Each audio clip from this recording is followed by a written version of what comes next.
Quando eu tenho que falar com o profissional de saúde, eu tenho que entender o seguinte: eu tenho ferramentas e recursos que não é do universo do profissional de saúde. E o profissional de saúde tem o mesmo universo e planeta do que eu. Então, o que tem a ver entre os dois? O mesmo objetivo em comum. Primeiro, tem que aprender a se comunicar. Eu tenho que estudar mais a área do profissional de saúde, porque senão não faz sentido, né? E o profissional tem que estar aberto para ouvir e também educar o profissional de comunicação. Lembrando que o especialista é o profissional de saúde. Então ele tem que orientar adequadamente para poder ter a comunicação adequada. Sim. E às vezes na velocidade que você quer que essa comunicação seja feita. Então quanto mais... É porque tem diferença entre eficiência, velocidade, né? E resultado. Né? É uma equação matemática que você precisa estar mudando toda hora de acordo com a sua necessidade. Então assim, se eu quero resultados mais eficientes com resultados de maneira mais rápida, eu tenho que ter mais recursos, eu tenho que ter profissionais que já saibam, porque você não tem que ficar ensinando, né? E que profissionais que tenham uma mentalidade analítica. Por quê? Porque ele precisa te mostrar o resultado. E se ele não tiver a mentalidade e usar recursos analíticos, como que ele mede? Que é outra coisa. Que daí já vem para o marketing, né? Então, assim, se eu sou um profissional da área de comunicação e quero atender profissionais na área da saúde, eu tenho que me interessar por assuntos de saúde, viver no ecossistema saúde, ter network com pessoas de saúde, usar termos de pessoas que são da área da saúde, entender as brincadeiras, né, do pessoal da área da saúde, as piadinhas internas, porque a partir do momento que eu entendo a piada interna, eu estou inserido. Sim, e aí eu tenho mais capacidade de fazer uma comunicação melhor, porque daí eu entendo você melhor o que você quer dizer nas entrelinhas. Senão eu acabo sendo muito empobrecido de vocabulário para poder te compreender. E aí se o meu vocabulário dentro da sua área for muito pobre, eu tenho menos capacidade de compreender o que você me diz. E aí eu também vou ter menos capacidade de traduzir isso para o leigo, que é o teu cliente.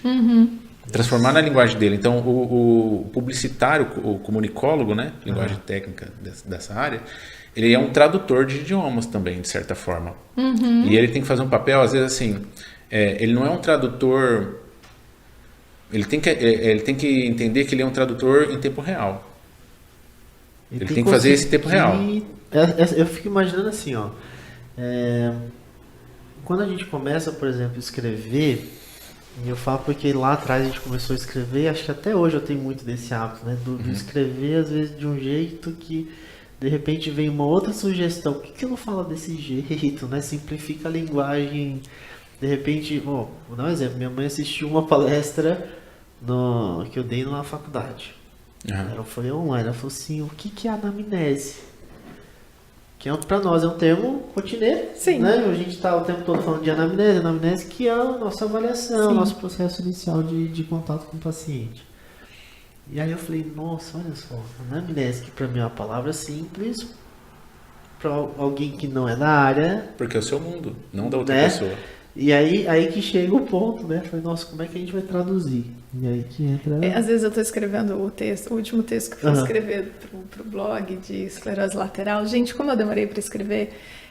Porque você está acostumado a escrever texto científico, né? E aí não é a mesma coisa. Aí você tem que, né? Eu falo, desconstruir tudo e começar de novo. Eu dei pro Fábio, pro meu esposo ler, que ele é da área da TI. Ele falou assim, eu entendi. Na quinta versão. Agora eu entendi o que você quis dizer, porque nenhuma das palavras aí que tem aí eu não conheço. Eu falei, bom, então agora dá para mandar para revisão do pessoal da publicidade. Até é legal isso aí, porque o que acontece é o seguinte, o especialista, a gente acaba, como a gente é especialista, você fala um outro idioma que é o especialistês. Isso. Né? E o seu cliente é leigo. Porque ele é uma pessoa do dia a dia, né? Ele é o especialista de outra coisa, né? Ele também vai falar, ou é da área da saúde também, ou ele vai acabar te entendendo um pouquinho melhor, mas se o cara é do agronegócio, se o cara é advogado, se o cara é professor do ensino para crianças, qualquer outra área que não tem essa conexão com a saúde, né? Então, ele não vai entender essa linguagem. É como se um estivesse falando inglês britânico e o outro estivesse falando inglês. Eu vou até piorar um pouquinho o irlandês. Porque o irlandês ele é um pouco mais...